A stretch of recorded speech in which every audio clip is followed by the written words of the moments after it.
a parent came to me and begging for admission for his ward and so on. Okay, please, Dean, if my child cannot get admission into this area, get another area for him. But I don't want education for my child, though. In other words, people see education as a no-go area. So he said, he was talking to the Dean of Education and saying that, please, I want you to help, but I don't want education for my child.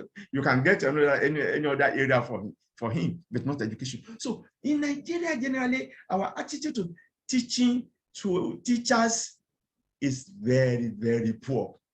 The students who cannot get admission into law, medicine, economics, mass comm, they are the ones who will now come to the Faculty of Education.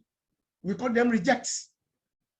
And I told Mr. Vice-Chancellor, these students, when they came in, they will go and write jump again to run away. And those who cannot write jump, they stay in the faculty reluctantly.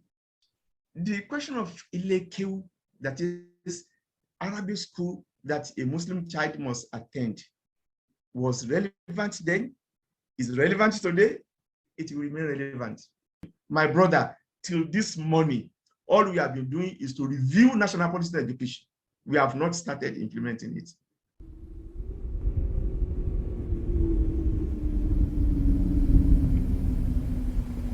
Hello, welcome to the Education Podcast by Edislam. I'm your host, Abdislam. In this maiden edition of the show, we're being joined by Professor Murtala Aderemi Bidmos of the University of Lagos. Good afternoon, sir.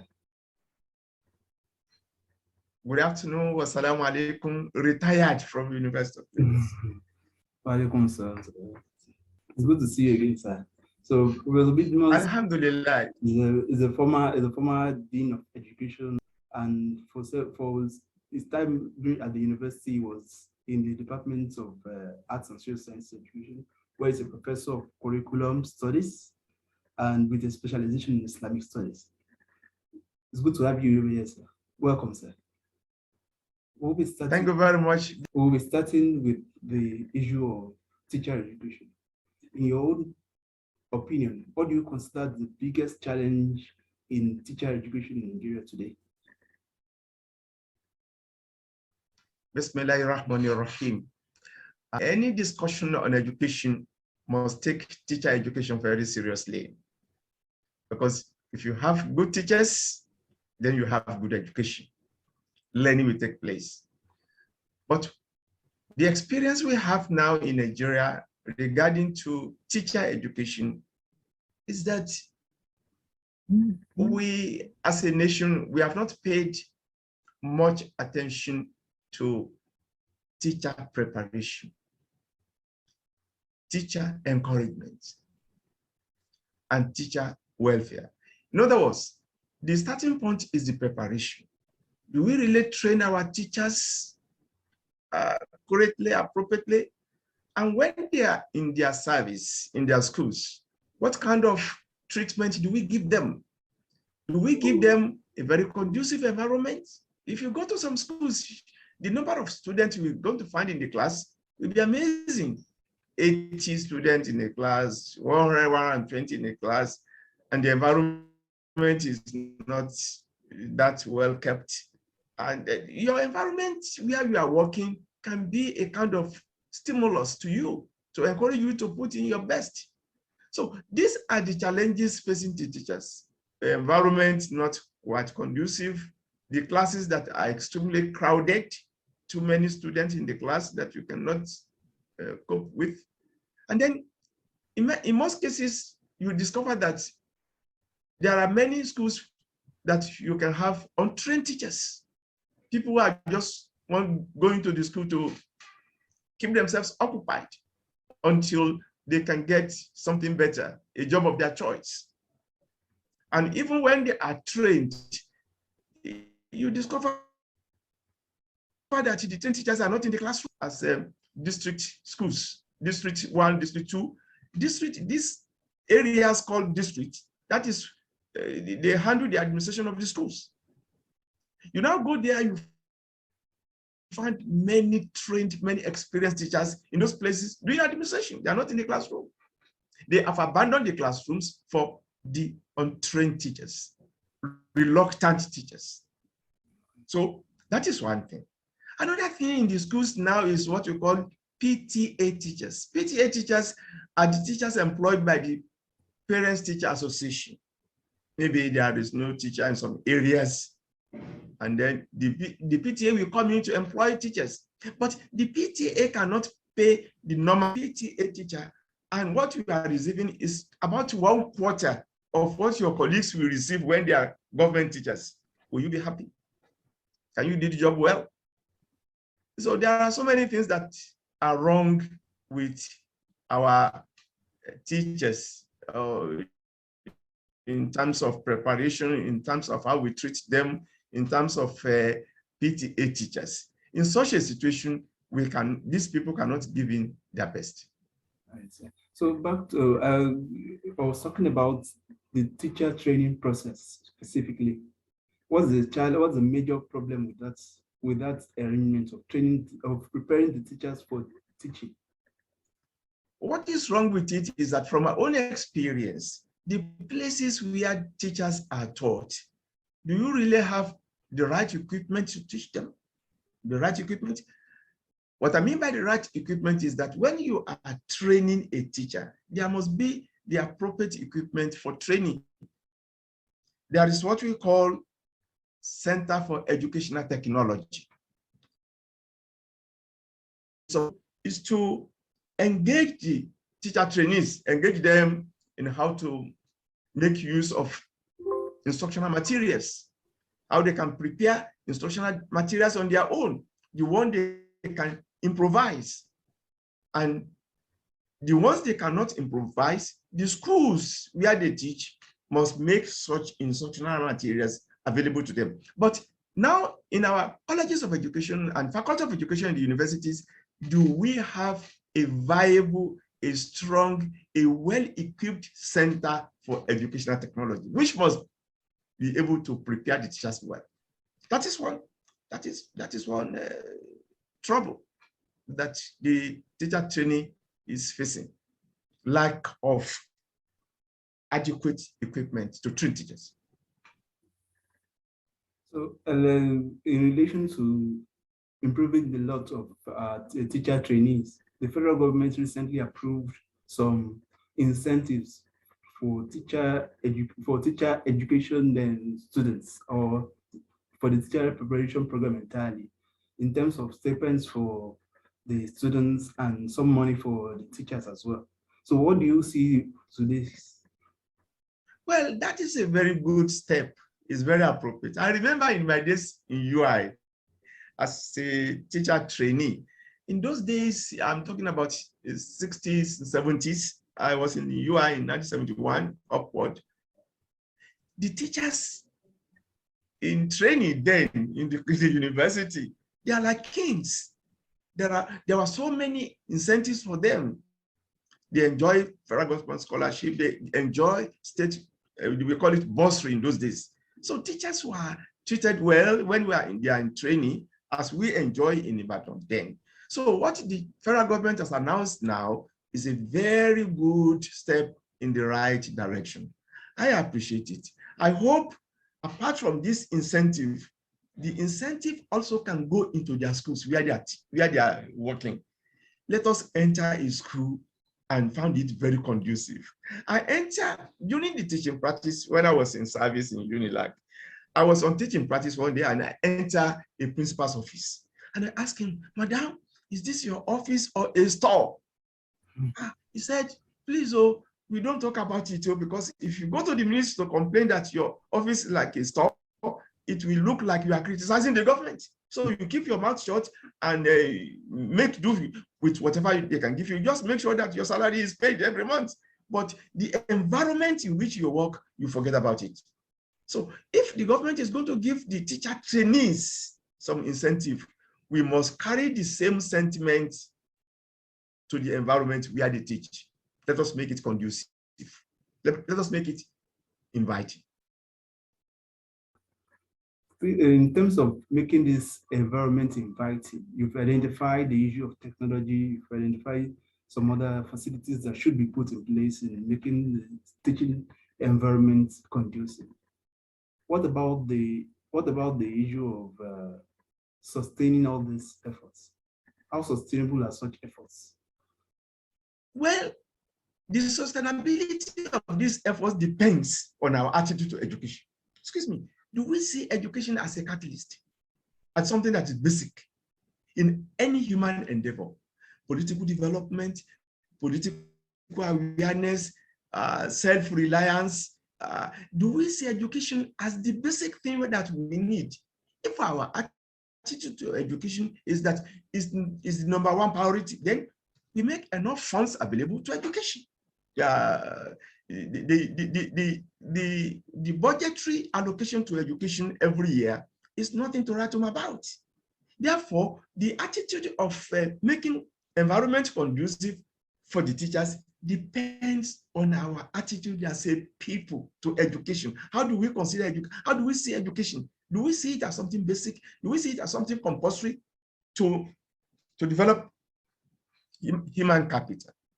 If that is our attitude, then the money we will pump into it will be enough to make the environment conducive and to provide so many other things that make learning. Our concern is that, is learning taking place in our schools? When you consider the environment and the teachers, is learning taking place? The answer is no. The answer is no. You will see sometimes a role of classrooms that are partially partitioned. What is happening in this class is the business of the other class, because you can see yourselves. Any noise that is made in the other class, a teacher is not available in the other class. So the students are doing whatever they like. They are making noise and so on. The other class where you have a teacher and teaching is going on, they'll be disturbed. That is going on in our schools, because it's about, say, 4 or 5 classrooms in a row. In that case, learning cannot take place. So our attitude to education will determine what we do with the teachers in training, what we do in terms of the environment. Attitude. So I would just like to ask this. You have been a dean at the Faculty of Education in the University of Lagos, so for a period of time. What would you say you did in improving the lot of teacher education while you were dean? When I was dean, I did so many things that are unprecedented. The first thing I did in the Faculty of Education was that when I came in, all the toilets were locked. There was no water. So the students messed up the whole place. I went to the Works and Services and I asked the director, why is it that there's no water in my faculty? The director came and told me that, oh, there is water, but blocked somewhere. Go and open it. He said, it's money, I give you money. So they opened the water flowed into the faculty. We opened all the toilets. That is number one. Number two, in my faculty, there were marketing. Some women come to sell all sorts of things. Where the place where they stayed to sell, I closed it. There was a lot of noise. I quickly went to the Vice Chancellor that he should approve those places for me to be converted into toilets. The Vice Chancellor approved. I built more toilets. That is number two. Number three, I employ my own cleaners in the faculty. And I told them that you are the staff of the dean's office. I'm going to pay your salary. You are not staff of the university, because anytime the university staff are on strike, the whole place is messed up. No sweeping, no cleaning. So I told those cleaners that you are my staff. Any problem you have, come and meet me. Come and meet the dean. And when you start cleaning in the morning at about 7 o'clock, you are closing at 5 o'clock. And you are washing throughout. The staff of the university will start cleaning around 8 o'clock. By 9 or 10, they are finished. But when you finish washing the toilet at 10 o'clock, by 12:01, the place is messed up. You can't use it again. So I make toilets available and clean. That is number one. Number two, in the Faculty of Education, admission will start when they are finished, when admission has finished in other faculties. So those who come to the Faculty of Education, they call them rejects, because those are the people who cannot get admission in other faculties, in medicine, in mass comm, in economics. I went to the Vice Chancellor. I said, Mr. Vice Chancellor, sir, I don't want to reject in my faculty again. The Vice Chancellor laughed. I said, if you don't want to reject it, it means you want to close down your faculty, because where are you going to get students? I said, there are students. Then I went to him with the list of the applicants. And I said, Mr. Vice Chancellor, sir, the list you used to make merit list, those who remain on that list after you have done the merit list, they are still good for us. So you will now abandon those ones and fill our quota with rejects. So those who score 200, 250, 200, admit them into education. They sat at home and they wanted education as their first choice. Those who are bringing out from mass comm, from economics, from engineering, from medicine, the students who cannot get admission into law, medicine, economics, mass comm, they are the ones who will now come to the Faculty of Education. We call them rejects. And I told Mr. Vice Chancellor, these students, when they came in, they will go and write JAMB again to run away. And those who cannot write JAMB, they stay in the faculty reluctantly. I don't want them anymore.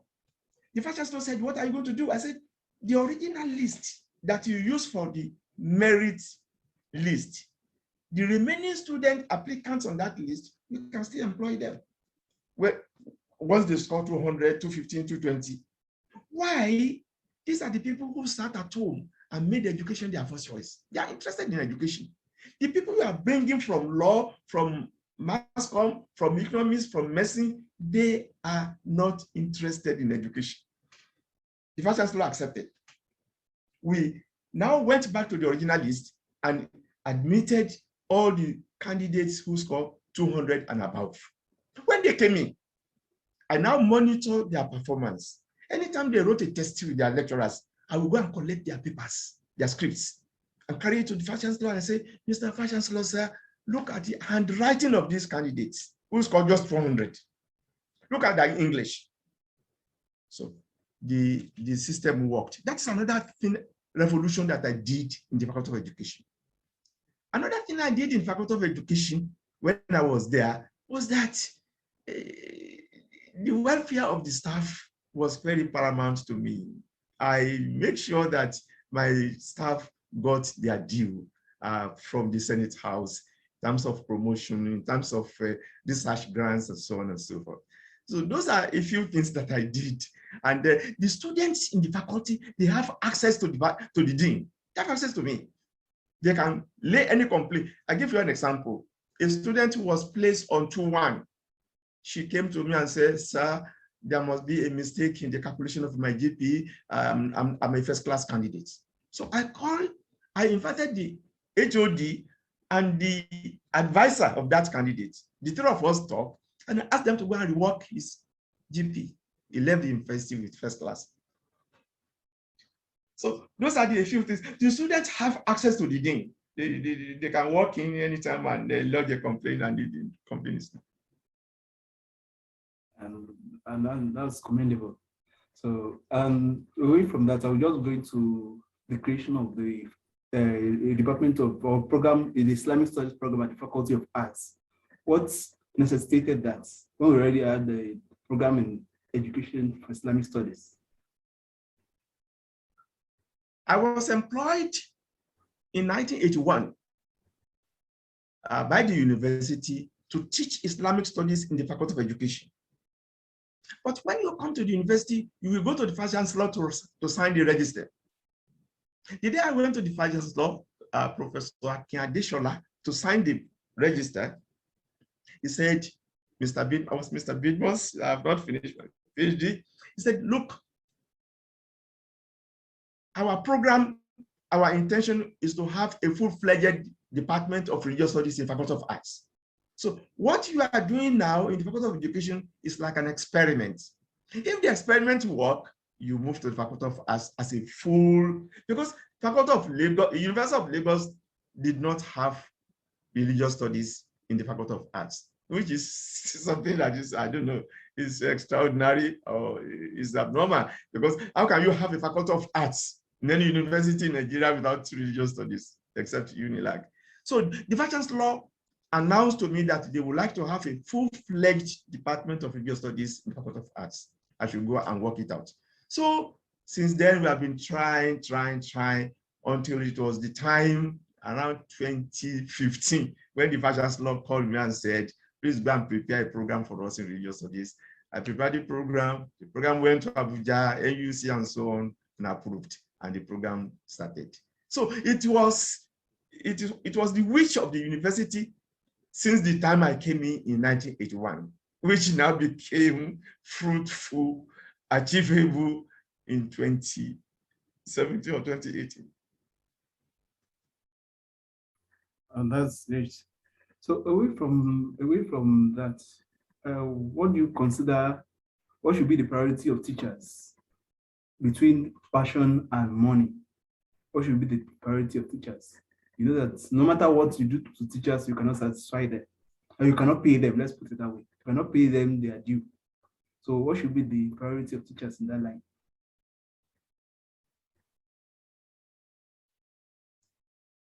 You see, we have been all along paying a kind of lip service to the plight of teachers, to the welfare of teachers. It's a lip service we have been paying to it. If you go to other countries, teachers are regarded as honorable people to be respected and to be treated well, so that teaching will become attractive. As I said earlier on, you become attractive by the salary you pay them, by the kind of environment you provide for them, by the kind of training you give them, and in-service training. Teachers should go for in-service training from time to time, say every 2 years or 3 years. Let them go for a refresher course for a few months in a university, or arrange for them. So teachers have not been taken as a kind of workforce that deserve our respect and deserve our attention. Attention has not been given to teachers. And as a result, we cannot get the best. You cannot attract brilliant people into teaching. When you say, a parent came to me and begging for admission for his ward and so on. Okay, please, Dean, if my child cannot get admission into this area, get another area for him. But I don't want education for my child, though. In other words, people see education as a no-go area. So he said, he was talking to the Dean of Education and saying that, please, I want you to help, but I don't want education for my child. You can get any other area for him, but not education. So in Nigeria, generally, our attitude to teaching to teachers is very, very poor. It is not like that in other countries. I've been in US. I taught in US in some university in US, and I can see the way teachers carry themselves, the way they are treated, and so on. If you enter a classroom, as if you are in a bank environment, very clean, very beautiful, teaching material, teachers cannot even afford. The school will make it available. Okay, you have blackboard. If you need blackboard, you have markers, whiteboard. You have everything that you can use as a teacher. Okay, so it's a question of attitude, general attitude, education, and to teachers. It's very poor. We have to change it if we consider education as a catalyst to any development we want. Let me give you an example. Nigeria became independent in 1960. Between 1960 and now, we have not been able to develop Nigeria. Why? The answer is very simple. The developers of Nigeria, they are not prepared for it educationally. Don't forget that our education started not by the colonial masters, but by the missionaries.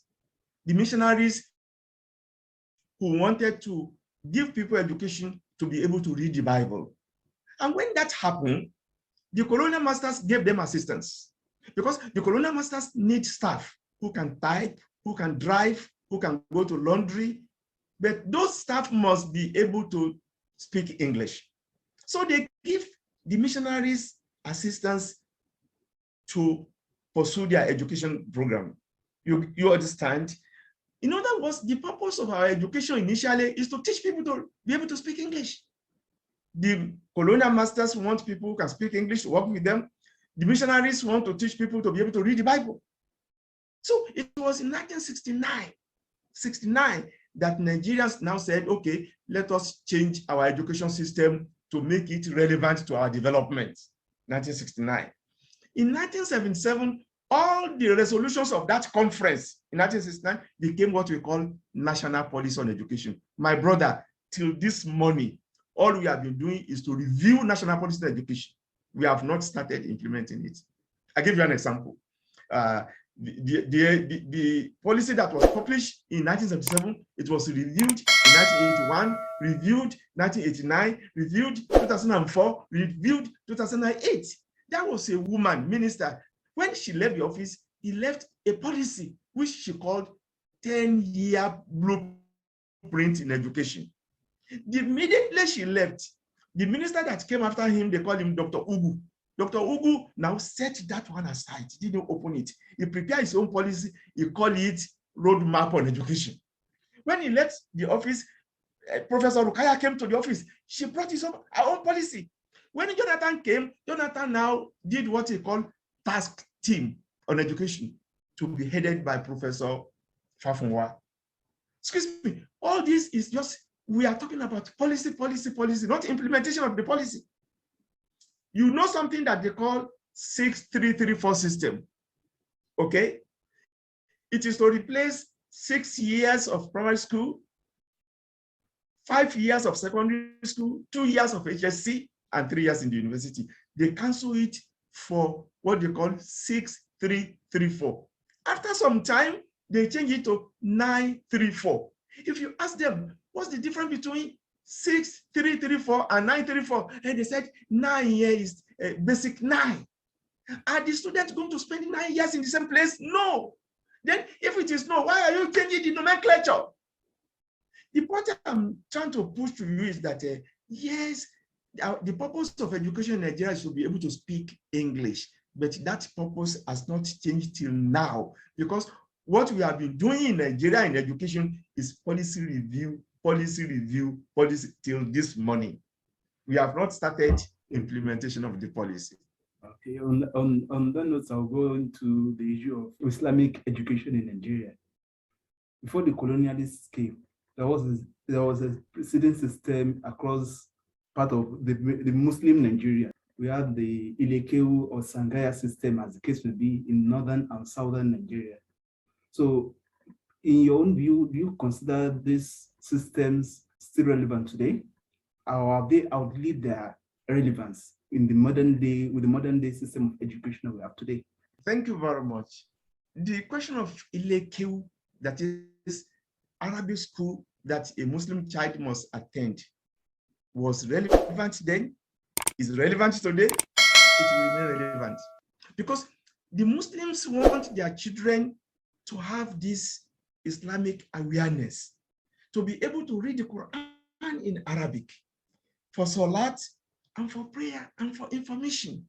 The Quran is for information. The Quran is for education. You should be able to read it in Arabic. That is why the Muslim parents will like to send their children to Ile Kewu to be able to learn Arabic, to read the Quran. Now, what we have now is that with the Western education, and the Muslim parents still want their children to have Western education, but at the same time, they don't want to, forgo, compromise that Arabic school. So the Arabic schools are still going on in our environments, either full-fledged schools like Morkas Agege or Mahdi Badon or Mahdi Ilorin, or those who are organizing it on weekends, like University of Lagos. We have Arabic school that we organize on weekends, Saturday and Sunday, for our children who are going to schools Monday to Friday. Either you are organizing Arabic school for Saturday and Sunday alone, or full-fledged madrasa, we need it, because there is no school that will give our children enough Islamic studies. What they are doing in the schools is not enough. I give an example. There's what we call curriculum development in the Ministry of Education. And there is NERDC, Nigerian Education Research Council. You know the arrangements they are doing, that they give us, they classify, they group the subjects in secondary school into three: sciences, commerce, and humanities. Any student in science and commerce, they will not allow him to do religion because religion is in humanities, which means in any secondary school in Nigeria that obey that law, the majority of students in that place will not do Islamic studies, will not do Christian studies. So what is the alternative? What is the alternative for you as a parent? Ile Kewu. So Ile Kewu must go on. But unfortunately, what we have in the north is a big problem. Because what we have in the north is that there is a kind of insinuation that Al-Majiris, the professional beggars, they are the product of Arabic Quranic school. That is the insinuation, which is absolutely wrong. I don't know a professor in the north, a northern professor, or a politician who did not start his life with Ile Kewu.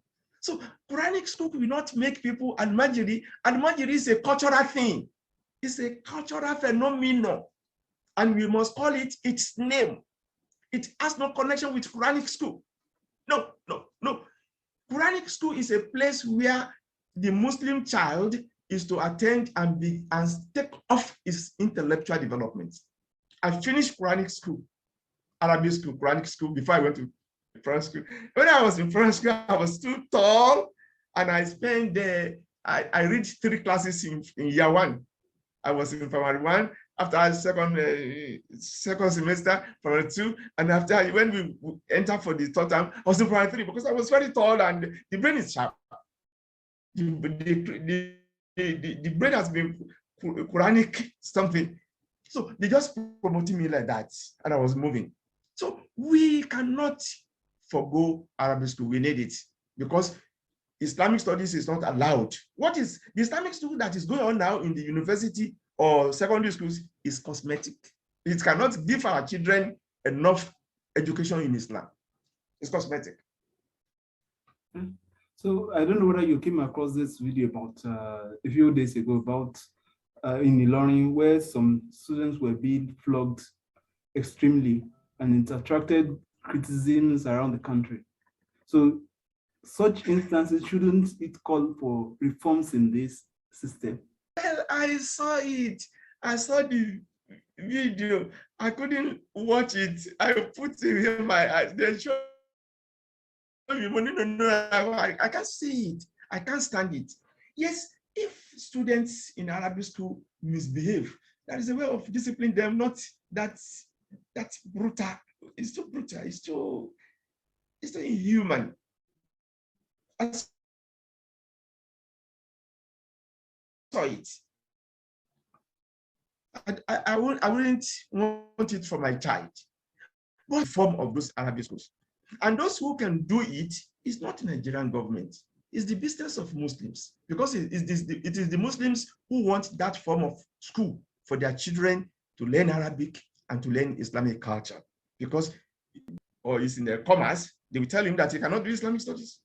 So what is the alternative for me? To send him to Ile Kewu. So it is the Muslim organizations, the Muslim themselves, that can come up and reform the place. And maybe those teachers will have to be given some training how to handle children. And so it's necessary.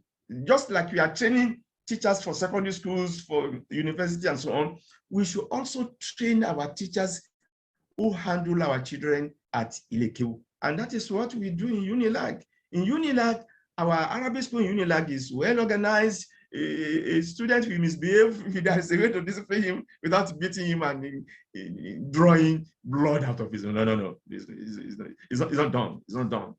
So we can reform the Arabic schools. It's not the business of government. It's our business as Muslims. Okay. Well, there is this government agency that has been trying to make it its business in regulating the Arabic or Islamic studies system. We have an NBAIS. So at NBAIS, how much do you think NBAIS has done in trying to improve the lot of bridging the gap between the traditional system and the need to regulate the entire Arabic and Islamic studies altogether?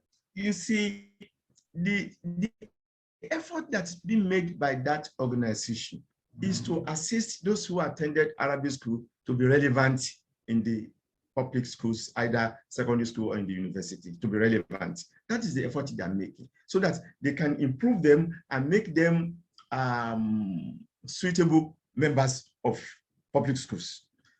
But then, let us go back to Madrasa, Ile Kewu. What NBAIS is doing, it cannot solve the type of problem we saw last week. Cannot solve it. It's not part of its mandate. So the problem we have is that Arabic school, as it is now, we need it. Can we reform it? The business of NBAIS is not to reform the Arabic schools. They are doing a very good job. It's to assist those who would like to pursue their Arabic education, Islamic education, to the university.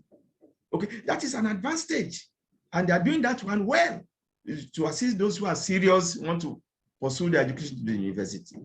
Okay, but that has nothing to do with Ile Kewu, to reform Ile Kewu itself in a way that we give the students the opportunity to learn without being brutalized.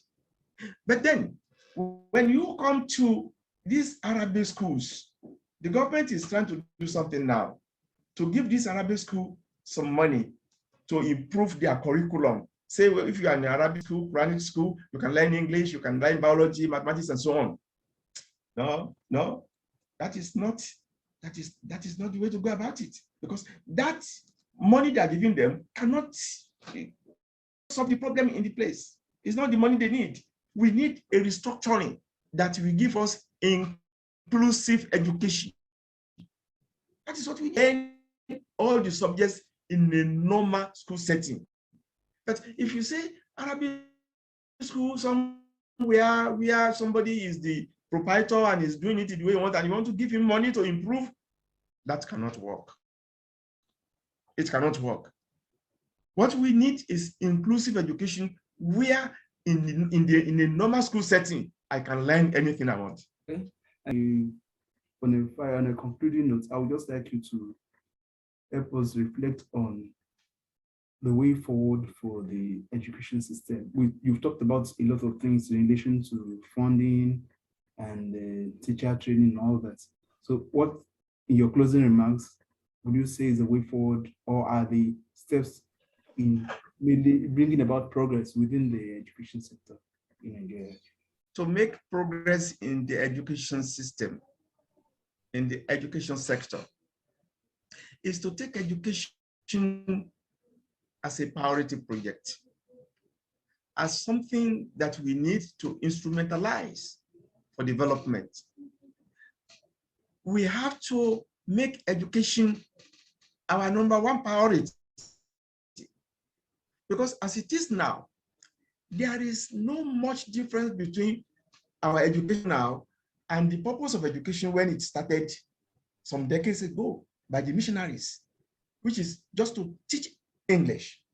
And today, again, you see people speaking a lot of English without substance. You see today that more than 4 or 5 decades after independence, we have not been able to develop Nigeria. Why? Because the educated Nigerians have not been able to develop Nigeria. Because the educated Nigerians have not been properly educated. So non-development of Nigeria simply means non-effective education. Non-effective education. Our education, to be effective, is to make you a thinker, is to make you creative. Let me give you the most problematic area in our education. That is what they call national policy on education. And that national policy on education, it has what we call philosophy of education. Our philosophy of education is an essay. Nigeria must be a dynamic, must be an egalitarian society, dynamic economy, land full of opportunity. That is an essay. In other climes, philosophy of education should be in one word. Our education must produce a disciplined person. Full stop. When you are disciplined, you'll be able to develop Nigeria. When you are disciplined, you will not lie. When you are disciplined, they cannot recruit you as a Boko Haram person, and that nobody will finance Boko Haram in a disciplined society. So everything that's happening in Nigeria today shows that the educated Nigeria is not well groomed. How can we condone Boko Haram, bandits, and herders? Why can we condone corruption and make it a system in Nigeria? Corruption in Nigeria is not a corruption. It's the system we are operating. And who are the people operating it? The educated Nigerians. Everything we are doing is... About 2 years ago, the Italians said they want to improve their infrastructure. Okay, but the money they needed was too much. What are they going to do? They are going to reduce the size of the lawmakers. They told the lawmakers debated it, and they cut down the number of lawmakers in order to make money available for the... Can you cut down the size of lawmakers in Nigeria? That between 1999 and now, what has been the impact of the law they are making on security, on employment, on job provision, on welfare? What has been the... So they are there making law. For whom? For what? That is happening in a country where people are not properly educated. We must change the philosophy of our education. Our education must produce courtesy. Anybody with courtesy will do it right. Courtesy. You know what the prophet said? The prophet said, "In la if you don't have courtesy, you can do anything." We are doing anything in Nigeria because there's no courtesy. It is our education that must promote courtesy. When you have courtesy, you will do it right. So the philosophy of education must change. So on that note, we end this edition of the Education Podcast. We've been on with Professor Murtala Aderemi Bidmos, a retired professor of curriculum studies at the University of Lagos. Thank you for joining us, sir. Thank you very much for having me. But until next time, we hope to see you. We also have the challenge of the quality of human resource that we have within our university system. And I'm not talking about the students, I'm talking about people who actually work in the university. I always say that some people don't have any business working in the university because of their attitude to work, the issue of conduct, character, issue of their orientation to things, issue of university culture, because universities are founded on some culture. And once you deviate from those elements of the culture, then you can't get it right. Of course, we also have a problem of instability in our calendar, and that's very dominant in this part of the world. I'm not very sure it happens as frequently as it happens here in other parts of the world any longer. Yeah, of course, also we have the issue of the quality of the students.